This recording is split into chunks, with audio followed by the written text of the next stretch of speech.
हजारों साल पहले स्वर्ग में 9 ग्रहों के बीच में एक सवाल को लेकर झगड़ा होने लगा। ये सवाल था, आखिर सबसे बड़ा है कौन। सारे ग्रह खुद को बड़ा कह रहे थे। होते होते बात इतनी बड़ी हो गई कि सबके बीच लड़ाई होने लगी। तभी इस बात का फैसला करने के लिए सभी ग्रहों ने इंद्रदेव के पास जाने का फैसला लिया। वहां पहुंचकर सबने एक स्वर में उनसे पूछा, आखिर हम सब में से सबसे बड़ा कौन है। इस सवाल का जवाब इंद्रराज के पास भी नहीं था। इस बात को सुनते ही वो परेशान हो गए। साफ शब्दों में इंद्रदेव ने कह दिया कि आपके इस सवाल का जवाब राजा विक्रमादित्य ही दे सकते हैं। हम सबको तुरंत पृथ्वीलोक चले जाने चाहिए। सबने इंद्रदेव की बात मान ली और सभी एक साथ उज्जैन पहुंच गए। वहां पहुंचकर सारे 9 ग्रहों ने इंद्रदेव से पूछा गया सवाल इस बार राजा विक्रमादित्य से किया। ऐसा सवाल सुनकर राजा भी हैरान हो गए। उनके मन में हुआ कि हर ग्रह की अपनी एक खासियत है। हर कोई किसी धातु का देव कहलाता है और सबकी शक्ति अलग अलग व प्रभावी है।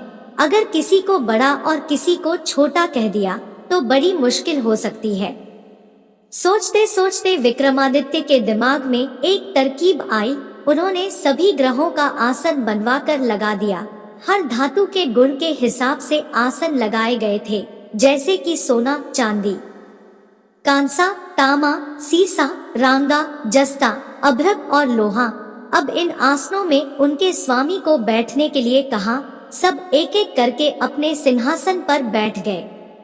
सबके बैठने के बाद राजा विक्रमादित्य बोले कि आप लोगों के सवाल का जवाब तो खुद ही मिल गया है। अब जो सबसे आगे बैठा है वही सबसे बड़े हैं। इस बात को सुनते ही आखिरी सिंहासन पर बैठे शनि देव को गुस्सा आ गया। गुस्से में शनि ने विक्रमादित्य से कहा, तुमने मुझे सबसे पीछे बैठाकर मेरा अपमान किया है। तुम्हें मेरी शक्तियों का अंदाजा नहीं है। मैं तुम्हें पूरी तरह से खत्म कर दूंगा। उन्होंने आगे कहा कि सूर्य किसी राशि में 1 महीने, चंद्रमा किसी राशि में 2.25 दिन, मंगल एक राशि में 1.5 महीने, बुध व शुक्र 1 महीने, बृहस्पति 13 महीने ही रहते हैं। इन सबके मुकाबले में किसी भी राशि में 7.5 साल तक 7.5 बनकर रहता हूँ। कई देवता मेरे प्रकोप से पीड़ित हैं। भगवान राम को भी 7.5 का प्रकोप झेलना पड़ा। इसी वजह से वो जंगल गए थे। रावण भी 7.5 की वजह से लड़ाई में मारा गया था। अब तुम्हारी बारी है। तुम भी मेरे प्रकोप से बच नहीं पाओगे। अब ये सब देखकर अन्य ग्रहों के देवता चले गए और शनि देव भी नाराज होते हुए आगे निकल गए। इतना सब होने के बाद विक्रमादित्य परेशान थे, लेकिन वो पहले की तरह ही अपनी जनता के लिए न्याय करते रहे। होते होते वो आनंद से अपना जीवन जीने लगे, पर शनि देव अपना अपमान बिल्कुल भी नहीं भूले थे। बदला लेने के मन से एक दिन शनि देव घोड़ा व्यापारी के रूप में उज्जैन पहुँचे। वहां पहुंचते ही उन्होंने खबर फैला दी कि उनके पास खूब तेज दौड़ने वाले घोड़े हैं। इस खबर के मिलते ही राजा ने घोड़े का ख्याल रखने वाले अश्वपाल को कहा कि जाओ उससे घोड़ा खरीद कर ले आओ। वो गया और देखा कि घोड़े काफी कीमती हैं। फिर विक्रमादित्य खुद गए और एक ताकतवर घोड़ा पसंद कर लिया। उसके बाद घोड़े की गति को देखने के लिए विक्रमादित्य उस घोड़े पर सवार होने लगे। तभी घोड़ा हवा में तेजी से दौड़ा और राजा को जंगल ले जाकर छोड़ दिया। जंगल में राजा अपने नगर वापस आने का रास्ता ढूंढने लगे। उन्होंने कई घंटों तक रास्ता ढूंढा, लेकिन उन्हें रास्ता नहीं मिला और वो भूख प्यास से तड़पने लगे। कुछ ही देर में उन्हें एक चरवाहा दिखा। उससे राजा ने पानी मांग कर पी लिया और पानी के बदले में उसे अपनी सोने की अंगूठी दे दी। उसके बाद राजा रास्ता पूछते हुए एक नगर पहुँचे। वहाँ सामने ही राजा को एक सेठ की दुकान दिखी। वो कुछ देर के लिए वहां बैठकर उस सेठ से बातें करने लगे। उसी वक्त सेठ की दुकान की चीजें बहुत तेजी से बिकने लगी। सेठ को लगा कि राजा उसके लिए भाग्यशाली है, इसलिए वो उन्हें अपने घर खाना खिलाने के लिए ले गया। घर पहुंचकर सेठ कुछ देर के लिए राजा को एक कमरे में छोड़कर बाहर गया। वहां राजा ने एक खूंटी पर हीरे का हार लटका हुआ देखा। तभी एक घंटी बजी और देखते ही देखते खूंटी ने उस हार को निगल लिया। ये सब देखने के बाद राजा बड़ा हैरान हुए। कुछ देर बाद सेठ वहां आया तो उसे वो हार नहीं दिखा। तभी उसे विक्रमादित्य पर हार चोरी करने का शक हुआ। सेठ ने इसकी शिकायत उस नगर के राजा को कर दी। सैनिक विक्रमादित्य को जंजीर में जकड़कर उस राज्य के राजा के पास लेकर गए। राजा ने विक्रमादित्य से पूछा, वो हार कहाँ है? उन्होंने जवाब दिया, उसे वहां की खूंटी निगल गई जिसमें वो हार टंगा हुआ था। इस बात को सुनते ही राजा गुस्से से लाल हो गए।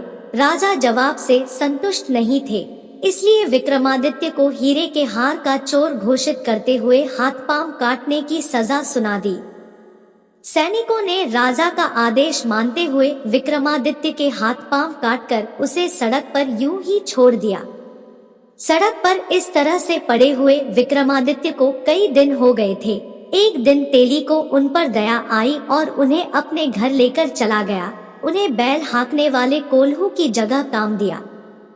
अब विक्रमादित्य रोज बैलों को आवाज देकर उन्हें हाँकते थे। रोज बैलों को हाँकने का काम करने पर विक्रमादित्य को बदले में खाना मिलता था। इसी तरह होते होते 7.5 साल बीत गए। 7.5 साल बाद जब 7.5 खत्म हुई तो वर्षा ऋतु शुरू हो गई। विक्रमादित्य एक रात बादल और बारिश के राग वाला गाना जोर जोर से गा रहे थे। तभी उस नगर की राजकुमारी पास से ही गुजर रही थी। उसने वो गाना सुना और दासी को कहा कि पता लगाओ वो कौन है। दासी ने ठीक वैसा ही किया। वो कुछ देर बाद लौटकर आई और कहा कि वो एक राजा है जिसे हीरे का हार चुराने की सजा के रूप में अपंग कर दिया गया है। राजकुमारी को उसका बादल बारिश के राग वाला गाना खूब पसंद आया था, इसलिए उसने अपंग राजा से शादी करने का फैसला लिया। इस बारे में जब राजकुमारी ने अपने माँ बाप को बताया तो उन्होंने इस रिश्ते से इनकार कर दिया। विक्रमादित्य के संगीत पर मोहित उस राजकुमारी ने जिद पकड़ ली कि वो शादी करेगी तो विक्रमादित्य से ही, वरना वो अपने प्राण त्याग देगी। बेटी की जिद के आगे हारकर उन्होंने उसकी शादी विक्रमादित्य से करवा दी। शादी के बाद राजकुमारी भी विक्रमादित्य के साथ तेली के घर चली गई। विवाह की रात को ही विक्रमादित्य के सपने में शनिदेव आए और कहा कि अब तो तुम्हें मेरे प्रकोप का पता चल ही गया होगा। अपने दंड की सजा मैंने तुम्हें इस तरह से दी है।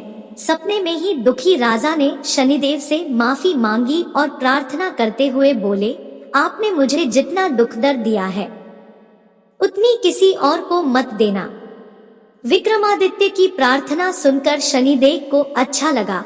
उन्होंने सपने में ही उन्हें बताया कि जो भी इंसान मेरी पूजा करेगा, मुझ पर ही मन लगाकर ध्यान करेगा, मेरी कथा सुनेगा, चींटियों को आटा खिलाएगा, वो मेरे प्रकोप से हमेशा बचा रहेगा। साथ ही मैं उनके मनोरथ भी पूरे करूंगा। सपने में ये सब देखते ही विक्रमादित्य की नींद खुल गई और उनके हाथ पांव भी लौट आए थे। अपंगता से छुटकारा पाकर वो बहुत खुश हुए। उन्होंने मन से शनिदेव को धन्यवाद किया।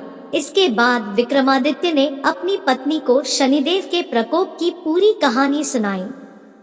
तभी सेठ को भी पता चला कि वो अपंग इंसान राजा विक्रमादित्य है। उसने दौड़कर राजा से माफी मांगी। राजा ने भी उसे माफ कर दिया, क्योंकि उन्हें पता था कि ये सब कुछ शनिदेव की वजह से हो रहा है।